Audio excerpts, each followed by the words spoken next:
Can Korea achieve carbon neutrality by 2050? That and more on Korea Technology Weekly.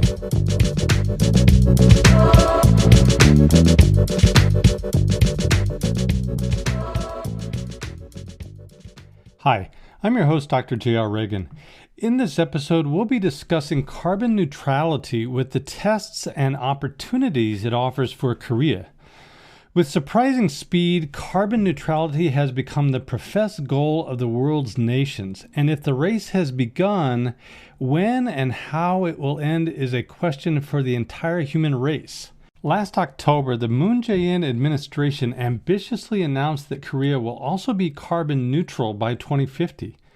The promise was embraced by the world, but not without some skepticism. Korea is the 11th largest emitter of greenhouse gases in the world. In terms of carbon dioxide, a main component of greenhouse gases, the country ranks 7th. Korea relies heavily on fossil fuels for its energy, despite also having a nuclear energy industry. It's a manufacturing powerhouse, punching far above its weight in terms of its size or population, with very large industries known for pollution, such as steelmaking and oil refining. As of the end of 2019, roughly 40% of the country's electricity came from coal-fired plants. Another 25.9% came from nuclear. Renewables accounted for a mere 6.5% of its energy supply, according to a report by a number of ministries in December of 2020. At the same moment, fossil fuels were responsible for 32% of energy supply in Japan, 30% in Germany, and 24% in the U.S. Korea has to get serious about the issue not merely because of climate change or to be a good global citizen. Its trading partners are almost guaranteed to put in place a new universe of regulations related to carbon emissions. Europe, for example, is considering a carbon border tax, which would be a tariff on carbon emissions attributed to imported goods that have not been carbon taxed by the source country. In the U.S., Biden has also advocated similar mechanisms such as a carbon adjustment fee or quotas on carbon-intensive goods. A report by Ernst & Young Korea and Greenpeace Seoul predicted that if a carbon border tax is introduced in 2023, Korea would pay approximately $530 million yearly in the new tax scheme. The Moon Jae-in administration is pushing a Green New Deal, a package of policies aimed at ending Korea's dependence on fossil fuels with increased investments in renewable energy. It was first announced last July. Moon Jae-in has been quoted as saying, "We need to reform politics, the economy, society, and culture on the ground that Green New Deal is our only way to survival." Moon Jae-in said he will commit 8 trillion Korean won, which is about $7.2 billion in investment in the Green New Deal.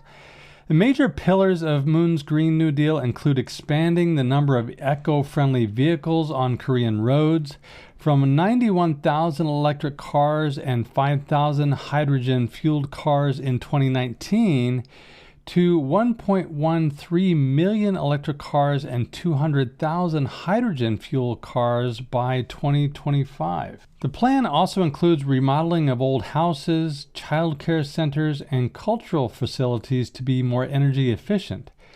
The government plans to reconstruct or remodel 225,000 old houses, 440 childcare centers, and 1,148 cultural facilities by 2025 by installing solar panels and upgrading insulation. To help reduce dependence on fossil fuels, the government will also foster renewable energy facilities. Energy production capacity from solar and wind power plants will be expanded from 12.7 gigawatts in 2019 to 26.3 gigawatts by 2022 and 42.7 gigawatts by 2025.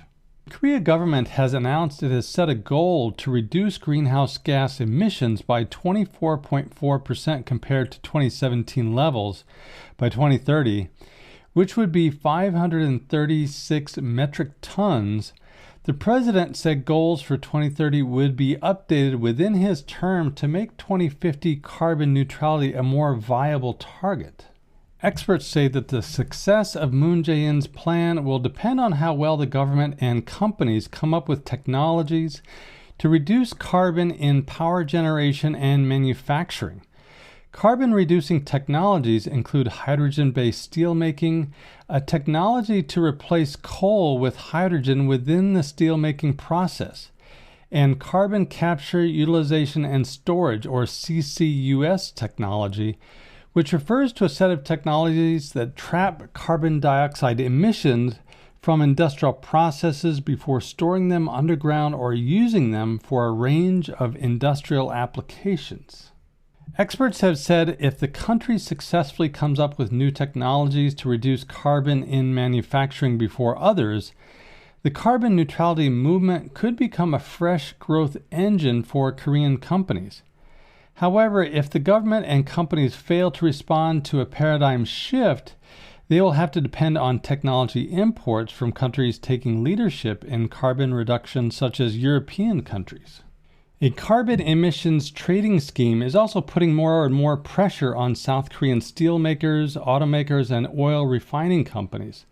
Their financial burden relating to carbon emissions is increasingly affecting their business performance. The scheme was first announced in 2015. In that carbon emissions trading scheme, companies are required to reduce their greenhouse gas emissions and are given quotas, and surpluses and shortfalls can be traded.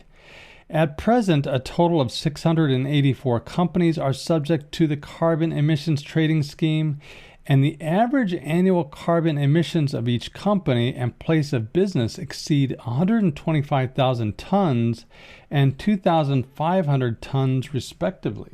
The third phase of the carbon emissions trading scheme is from 2021 to 2025. In this phase, the ratio of the quota that must be purchased has been raised from 3% to 10%. In the first phase that ended in 2017, the quota was completely free of charge. In the second phase, 10% of the quota was subject to purchase. In the third phase, 684 companies' average annual quota is 610 million tons, of which 61 million tons must be purchased. The cost of purchase depends on supply and demand. According to the Korean Exchange, the average daily carbon credit trading value was 57 million Korean won in 2015 and 2.8 billion Korean won in September last year. In that period, the average daily trading volume soared from 5,100 tons to 91,400 tons. Manufacturers are under increasing pressure under the circumstances. Last year, Kia Corporation's greenhouse gas emissions-related liabilities were 152 billion Korean won and were reflected in its financial statements for the very first time. This means the company must purchase that amount of carbon credit within the year in order to eliminate liabilities. Similar examples include Hyundai Steel. Its emission-related liabilities amounted to 114.3 billion Korean won in 2019 and further increased to 157.1 billion Korean won in 2020. For reference, this company's operating profit was 73 billion Korean won last year. The liabilities are likely to be reflected in an increasing number of financial statements down the road. This year, many companies' capacity utilization is increasing based upon economic recovery after COVID. This is another dilemma on their part, as that more capacity utilization will lead to more carbon emissions and more credit purchase costs. Oil refining companies, which reduced their utilization to 70% or so last year, are likely to take a direct hit. The Korea Institute for Industrial Economics and Trade said that the carbon neutrality-related costs of South Korean steelmakers, cement manufacturers, and petrochemical companies would amount to at least 400 trillion Korean won for 3 decades to come. South Korea said it will additionally raise the nationally determined contribution as reported under the Paris Agreement and report a new target to the UN within this year. South Korea said it will also stop official financing for foreign coal power projects. This means that state-owned enterprises in South Korea would be banned from participating in the construction and operation of coal-fired power plants abroad. The Moon administration has closed 10 aging coal-fired plants in South Korea and suspended the authorization of a scheme to build new ones.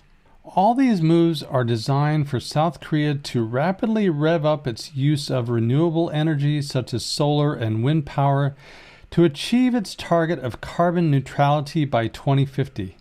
It's a long road, but worth the effort. That's all for this week's show.